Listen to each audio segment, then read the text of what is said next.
Petition किस नियम के तहत है जो एफिडेविट मांग रहे हैं? उस नियम के तहत 30 दिन के अंदर आप एफिडेविट दो, नहीं तो कुछ नहीं होने वाला।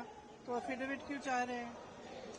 तो इतना बड़ा खुलासा किया है। अगर ये सब है, मान लो अगर अनइंटेंशनल गलती है तो आप उसको इन्वेस्टिगेट करिए।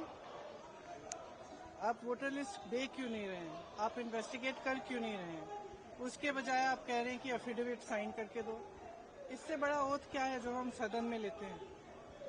इससे बड़ा इस देश में कोई भी ओथ है नहीं है। वो ओथ तो लिया हुआ है, पब्लिक में सब कुछ कह रहे हैं, दिखा रहे हैं आपको कि देखिए 40,000 फर्जी वोट हैं, 10,000 पता नहीं जो भी है, उनके आंकड़े मुझे याद नहीं है, बट जो भी 11,000, 1,00,000 से ज्यादा एक असेंबली में, एक विधानसभा के अंदर। आप समझ सकते हैं जो चुनाव लड़ता है वो समझता है इस बात को। विधानसभा का चुनाव और उसमें 1,00,000 आपने फर्जी वोट डाल दिए, तो जहां आप वोट, जहां जो जीते आप कहेंगे वही जीतेगा। स्पष्ट है, उससे कम चाहिए होते हैं विधानसभा में। तो एक और बड़ी बात है कि 25 सीटें ऐसी, कल राहुल जी ने आंकड़ा रखा कि 25 ऐसी सीटें जहाँ 30,000 33,000 का है। तो क्या आप चाहेंगे कि इन्वेस्टिगेशन होनी चाहिए? कैसे आप लोग आगे बढ़ेंगे? देखो, आगे जैसे बढ़ेंगे वो इंडिया गठबंधन के जो नेता हैं सब आपस में चर्चा करके वही तय करेंगे कि आगे कैसे बढ़ना है।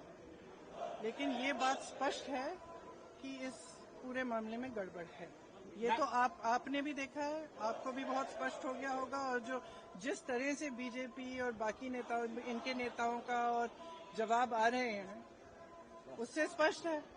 भाई अगर कोई कह रहा है कि गड़बड़ है, अब किसी भी चीज में, आप टीचर के पास जाओ, बोलो मैम चीटिंग हो रही है, तो टीचर क्या कहेगी? थप्पड़ मारेगी तुम्हें कि बोलेगी कि मैं चीटिंग चेक करती हूँ कि क्या हो रहा है।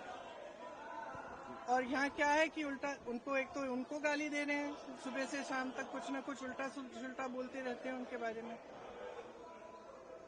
और कहते हैं कि एफिडेविट साइन करो। ये क्या बात है? सरकार हो ना, इतनी बड़ी, वो इतना बड़ा ये हो रहा है, कांड हो रहा है आपके नाक के नीचे। अगर आप खुद नहीं कर रहे हो तो उसको इन्वेस्टिगेट करो। काम पता नहीं पूरे ऑपोजिशन को तो इन्वेस्टिगेट कर रहे हो, ईडी कर रहा है, सब कुछ हो रहा है, तो इनसे कराइए इन्वेस्टिगेट। इससे बड़ा कुछ हो सकता है? Various state election commissions have also rebutted that. Various state election commissions have come out and they have said that whatever Rahul Gandhi said is wrong. So now various state elections. How do they know it's wrong? How do they know it's wrong? Have they investigated it? The evidence is in front of them. Have they investigated it? How can they say it is wrong unless they investigate it?